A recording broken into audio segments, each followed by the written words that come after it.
जय हिंद, वंदे मातरम। दोस्तों, आज बात करेंगे एक ऐसे एमएमए फाइटर और चैंपियन की जिन्होंने इंडियन आर्मी में as an officer para special forces join किया है। लेकिन उनका जर्नी एक एमएमए फाइटर से पैरा स्पेशल फोर्सेस तक जाने का इतना आसान नहीं था। कई सारे फेलियर्स का सामना करते हुए, पीटते हुए यह आदमी बनता है पैरा स्पेशल फोर्सेस का लेफ्टिनेंट।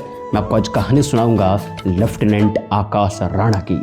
आकाश राणा, जिनका फादर भी एक इंडियन आर्मी का रिटायर्ड ऑफिसर है, तो इसीलिए बचपन से ही घर में आर्मी कल्चर मौजूद था।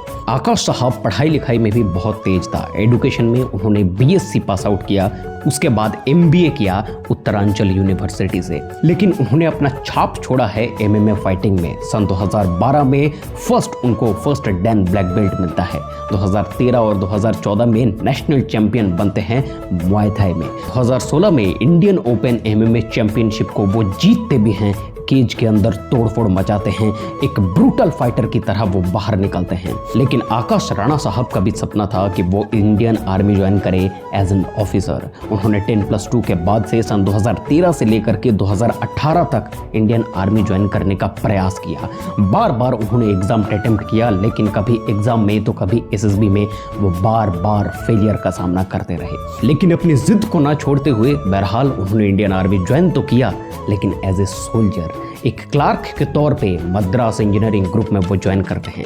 लेकिन क्लार्क में ज्वाइन करने के बावजूद उन्होंने मेहनत करना नहीं छोड़ा और इंडियन आर्मी के बॉक्सिंग विंग में भी वो सिल्वर मेडल जीत करके लेके आए। लेकिन ऑफिसर बनने की जो चाहत, जो कंधे पर 2 सितारे लगने की चाहत उनको रात को सोने तक नहीं देता था। वो फिर से मेहनत करना शुरू किए और एसीसी एग्जाम यानी कि आर्मी कैडेट कॉलेज के एग्जाम के लिए प्रिपरेशन करना शुरू किया। ये एक ऐसा एग्जाम है जो हर एक सोल्जर को मौका देता है इंडियन आर्मी में एज एन ऑफिसर ज्वाइन करने के लिए। लेकिन वो कहते हैं ना, बार बार फेलियर के बाद जब आप हार नहीं मानते हो तो किस्मत भी आपके सामने झुक जाती है। और इस बार हुआ यूं ही, एसीसी एग्जाम भी उनसे क्लियर हुआ और साथ में एसएसबी दोनों क्लियर हुआ और वो पहुंचे Indian military academy. Madras engineering group में एक क्लार्क के तौर पे ज्वाइन करने वाला लड़का अपने बलबूते पर, खुद के दम पर इंडियन मिलिट्री एकेडमी ज्वाइन करता है। और वहां पर कड़ी ट्रेनिंग के बाद जब वो पास आउट होकर के बाहर निकलता है, तब भी साधारण ऑफिसर के तौर पे बाहर नहीं निकलता है।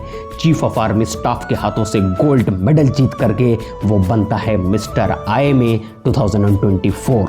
और इंडियन मिलिट्री एकेडमी से वो ऑप्ट करते हैं directly the elite parachute regiment यानी कि पैरा स्पेशल फोर्सेस के कमांडो बनने का वो ठान लेते हैं। और बहरहाल उनके परफॉर्मेंस को देखते हुए उन्हें पैराशूट रेजिमेंट अलॉट भी कर दिया जाता है। कठिन संघर्ष और बहुत सारे फेलियर के बाद वो बनते हैं lieutenant Akash Rana from the elite para special forces. Lieutenant Akash Rana साहब की कहानी हर एक डिफेंस एस्पिरेंट्स के लिए मोटिवेशन से कम नहीं है। ये वो कहानी है जो आपको सिखाती है कि जितनी बार भी आप गिरो, आपके लिए जब तक आपके सामने मौका है तब तक आपको प्रयास करते रहना चाहिए। अपने लक्ष्य को पाने के लिए जब तक आपके हाथ में मौका है, उस मौका को छीनना और उस मौके के लिए मेहनत करना आपको आना चाहिए। और अगर आप ऐसा कर सकते हो तो आप भी एक दिन लेफ्टिनेंट आकाश राणा की तरह चमकोगे। और ये मोटिवेशन सिर्फ इंडियन आर्मी ज्वाइन करने के लिए नहीं है, ये मोटिवेशन हर एक फील्ड के लिए है।